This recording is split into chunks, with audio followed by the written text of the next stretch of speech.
D'abord, le sérieux de cette affirmation gratuite, et juste pour discréditer les gens. À ma connaissance, je ne me souviens pas avoir participé à une réunion des Anamongo. Et moi, je vais demander que Katumbi est mon président, et je le dis à haute voix. Et les Anamongo soutiennent Katumbi. Autour de Katumbi, dans le cercle le plus fermé, il y a les Anamongo qui sont là. Et nombreux sont les Anamongo qui me soutiennent et qui soutiennent tout le monde pour qu'on donne toutes les chances à Moïse Katumbi. Qu'est-ce que les Anamongo attendraient de ce régime qui a échoué? Quel est le souvenir que les Anamongo auront gardé pour le régime de M. Kabila? Vous ne pouvez pas me citer. Donc c'est pour vous dire que c'est quelqu'un qui raconte sa vie. Je suis un homme d'État, un homme très engagé pour des causes justes.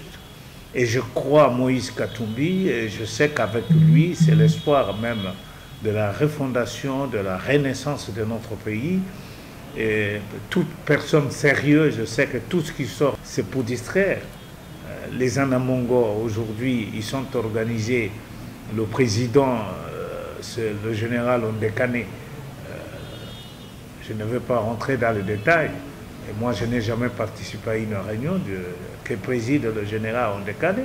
Après la mort de Bomboko, les rênes nous ont été cédés parce que j'étais le premier vice-président. C'est moi.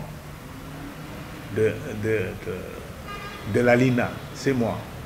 Et le président qui exerçait les fonctions à l'époque, c'est le secrétaire général Okito, qui était notre président, faisant fonction quand Bomboko était vivant.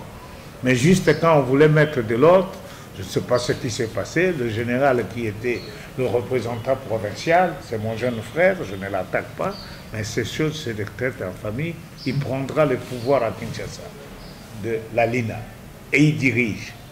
Et pour éviter des conflits, moi je ne fonctionne pas à la LINA, mais INIMO, Union des Mongo, je suis président de l'Union des Mongo, qui est la branche la plus importante de la LINA. En 15 jours, j'ai convoqué une réunion. Donc, ça sont des aberrations, nous ne pouvons pas le suivre.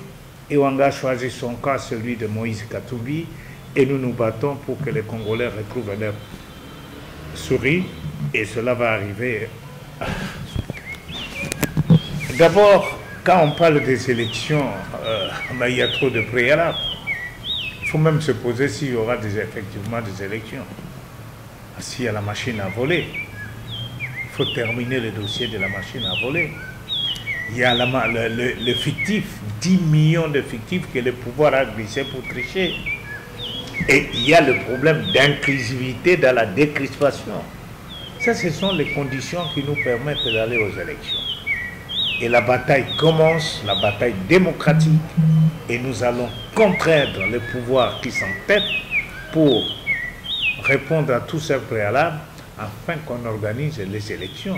Donc, à ma base, elle me fait confiance et moi je leur fais confiance. Et nous devons nous préparer lorsque le terrain sera aplani. Il y aura élection pour qu'on se choisisse des nouveaux leaders. Et ça sera une très bonne chose pour l'avenir de notre pays.